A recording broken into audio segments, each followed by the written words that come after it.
What's going on, everybody? I keep seeing videos and people doing commentary, and if you ever look up what's going on with the Chevrolet Camaro, you don't get to hear from Chevrolet. You get to hear from some jackwagon talking about it, what he thinks. It's never true. Sometimes it ends up being true. But, you know, Bud Light put Dylan Mulvaney on the Bud Light can, and you see how that went. Well, if you stick an electric engine in a Camaro, that's the same thing. If you stick an electric engine in a Challenger, that's the same thing. If you stick an electric engine in a Mustang, it's the same thing. Even that piece of crap Ford F-150. Elon Musk can go jump in the lake because if it ain't got 8 cylinders and screams out the exhaust pipe, you are a douchebag. You pull up to a car meet with your little zing zing Tesla, people should throw beer cans at it with Dylan Mulvaney's face on it. I mean, seriously. I mean, they're called muscle cars for a reason. Chevrolet, when you drop the Camaro, drop all the rest of your cars and call it a day. Just go on about it, because don't nobody want that crappy little wannabe Ferrari. I ain't even gonna call that a vet. That's not a vet. That's a chunk of shit sitting there. A piece of crap. A muscle car has an engine out front, a cigarette smoker probably behind the wheel, probably pulls lots of vagina, tags the hell out of it, leaves her afterwards smiling because she got done by a real man.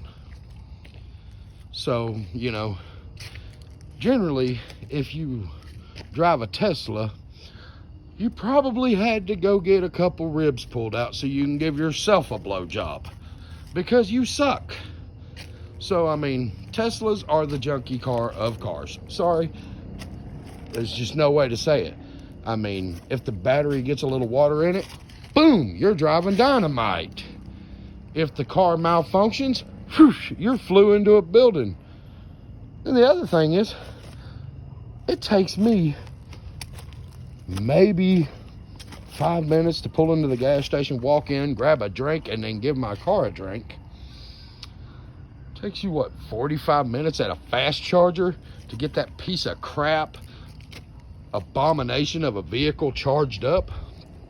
You know, there's just no good way to say it.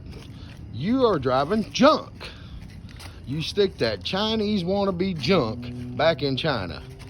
If it has 4 cylinders, it needs to be a Honda, a Mitsubishi, or a Nissan.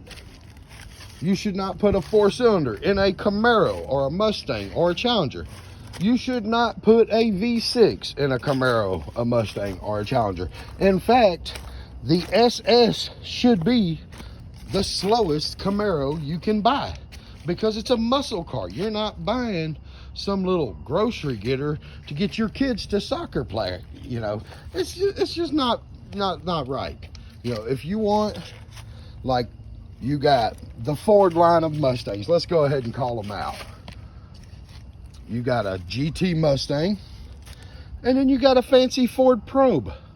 Looks like one of the Mustangs, but it's still a Ford Probe. So, you know, it's like you got the Camaros. You got a nice fancy Camaro with an SS with an LS2 up under the hood of it. You know, Camaro got the LS2 under the hood, everything else. Well, guess what else you got? You got something that looks like a Camaro. It's called a 2-door Cavalier. Has a V6 under the hood, or even nowadays I hear a 4-cylinder. So, you know, when you get into a muscle car, do you want to just picture it? That's what you're driving if you get a V6 or a 4-cylinder Camaro. But if you can reach down in your britches and pull out your nuts, there they are, baby. You can open the door. You got nice premium leather. You got all the stuff in here. And then you step into it. The only reason they make one in an automatic is if you get your left leg cut off. So you turn the key, there it is, it fits right up in there. All the fancy stuff comes up on it.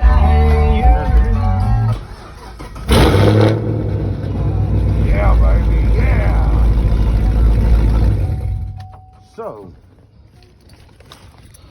guys, girls, whatever it is, unwrap your vagina and try a V8 today.